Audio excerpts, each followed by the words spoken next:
Hey guys, Buckskin Dave here. Welcome to the second Pistol Thursday.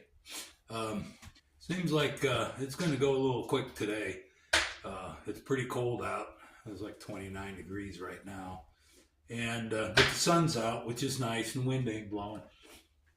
So I thought I'd do a little practice. I'm going to do some weekend shooting and some one arm shooting, right and left, weak hand, strong hand. And I like to do that once in a while. Probably don't do it enough. It's something that a person should do more of because things are a little bit different. So I'm going to work with that a little bit today.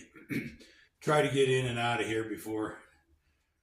I don't think it's going to get much colder, but I bet it'll stay cold like this the rest of the day.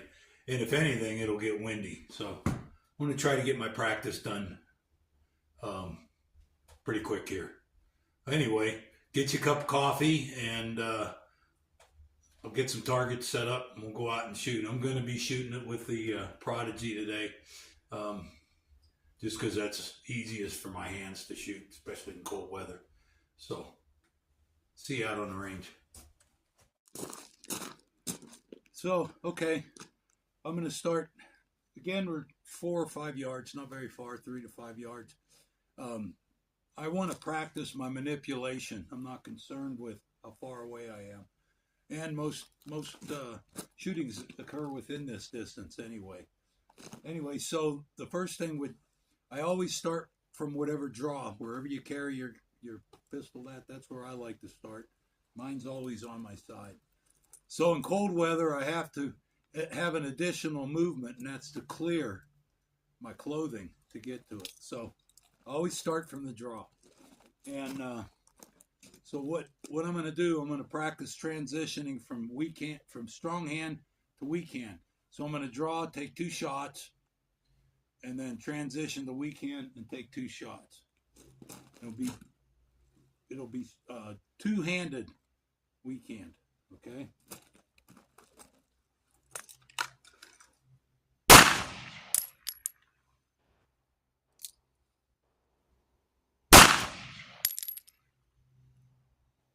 Transition.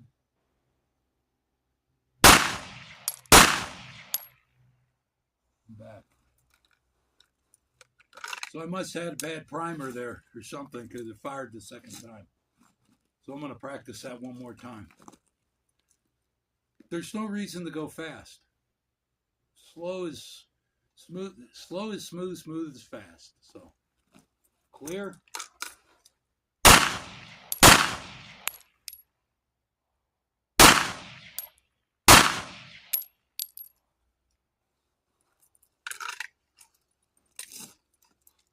So I'm keeping them in my 5 box too, and so that's good. Now the reason why this is kind of important is shooting around a barricade. If your strong hand is your right hand and you're shooting around a barricade, strong hand, you don't have to expose very much of yourself to shoot around that barricade. Now, if you have to shoot around a barricade or a corner that's on the other side, and it'd be on your weak side, if you try to do that with your strong hand to get your eye and everything lined up to your sight, you're going to stick a lot more of your face out. If you transition to your weak hand, then you're going to have the same situation that you have on this side. You won't stick out from the barricade so far, okay? So that'd look like this. I got a barricade over here.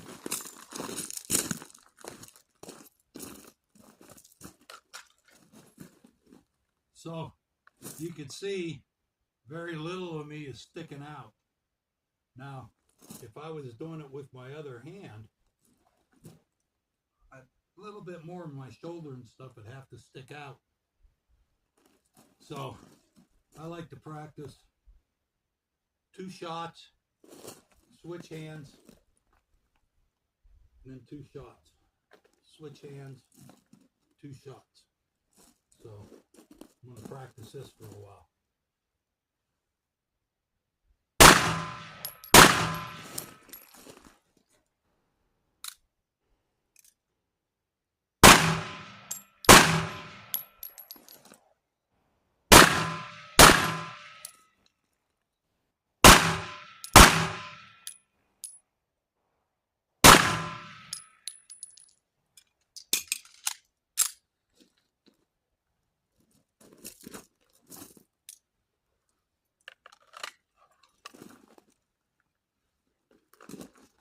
Oh, good. I had to do a quick reload too.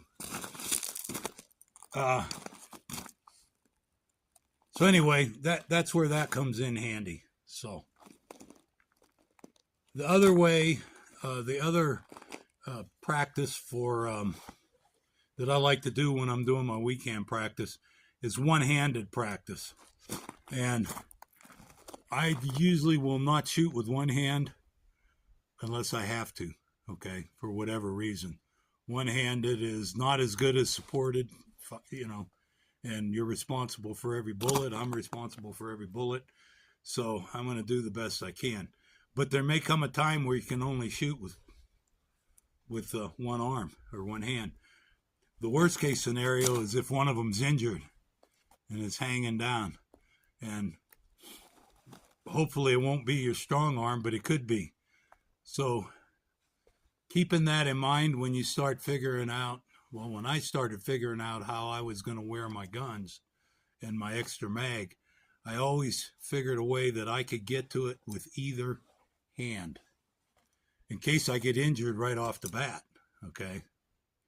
So shooting with your strong hand, one-armed, pretty simple. Again, from the draw, you got to do your clear.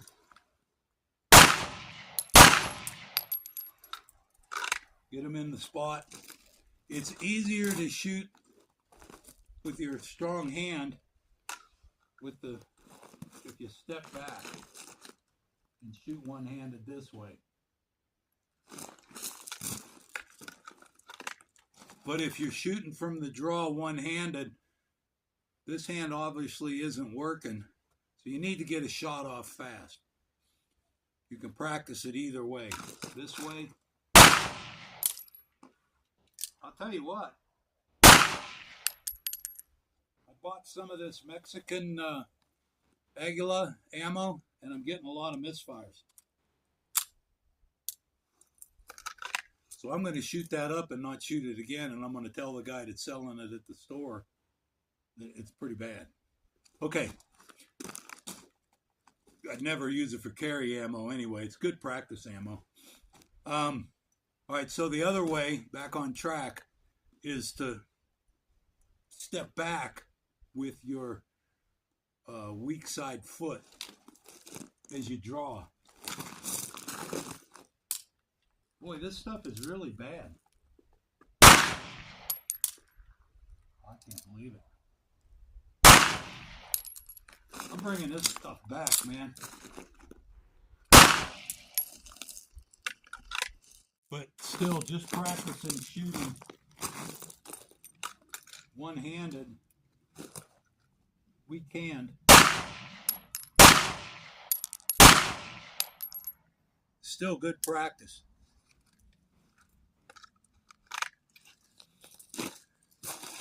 So, anyway, got to go into the shop and warm up. It's cold out here. So this is probably a good time anyway, since we're doing pistol shooting and stuff, talk about the 4 rules of gun safety, which is important in any kind of shooting. Okay, and these are widely accepted. So from every form of shooting sports. So rule number 1, all guns are always loaded. Okay. When you pick up a gun, you act like it's always loaded. And like I say, you get to where you get the habit, and then you pick up something that looks like a gun, even though you know it's not dangerous in any way, and you handle it without pointing it in the wrong direction. The second rule, don't cover anything with the muzzle, or don't point the gun at anything you don't wish to destroy. Okay, that includes yourself. So when you're moving around with your gun, your pistol or your rifle or your black powder gun, always make sure the muzzle won't cover anything you don't want to destroy. And like we said in the last video, when you're drawing, you want your weak hand to be out of the way because you don't want your own part of your body being in the way. Rule number 3, keep your finger off the trigger until you're on target and ready to shoot. And when I'm giving the class, I'm always yelling, finger straight. It's really hard for people to remember because, especially older folks, that the older movies, the guys in the movies always had their finger on the trigger when they were pointing at the bad guy, okay? But now you'll start seeing Hollywood, your stars in Hollywood will start having their fingers straight. That's more correct. So you keep your finger off the trigger till you're ready to go. Then you can put your finger on the trigger, make the shot. As soon as you're done and don't want to shoot anymore, back off. Okay. And the other fourth rule of gun safety is to know what's beyond your target and what's between you and the target. Anything that could be in the way that could be harmed by your shot that you don't intend to harm. All right, let's go do some more shooting. Anyway, so the fight starts here, and I have to get the cover, and I have cover close by. So I'll go to cover, and then I'll have to engage the targets from either side, switching from strong to weak hand, two-handed hold. So here we go.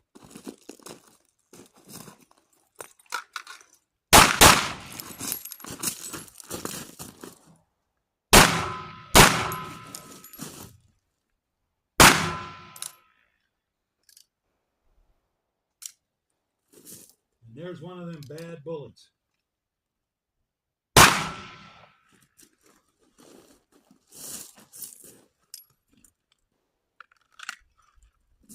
Yeah, I think that's kind of a bad batch of ammo. Let's see if I can do it one more time and not have the ammo take a thing on me. Now, a lot of times I'll practice to draw into a one-handed hold, not because I'm going to do that, but that might be all the time you have to make your draws, to get the deal going. You see what I'm saying? So it's good to practice, but I always try to do a two-handed hold. Let me do the drill again and see if it'll go without the ammo screwing up on me.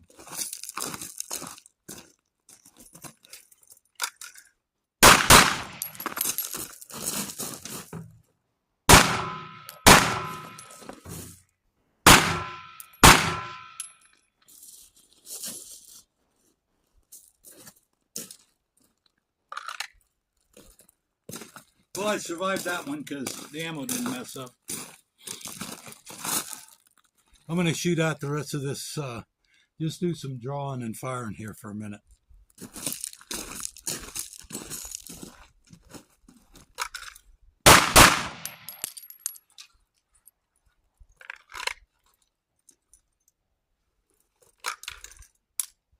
There's a bad piece.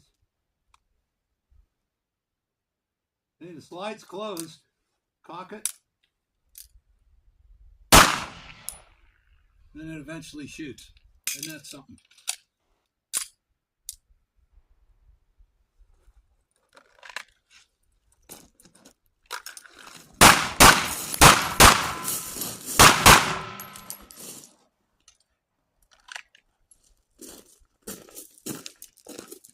Well, anyway, I usually buy the Blazer ammo.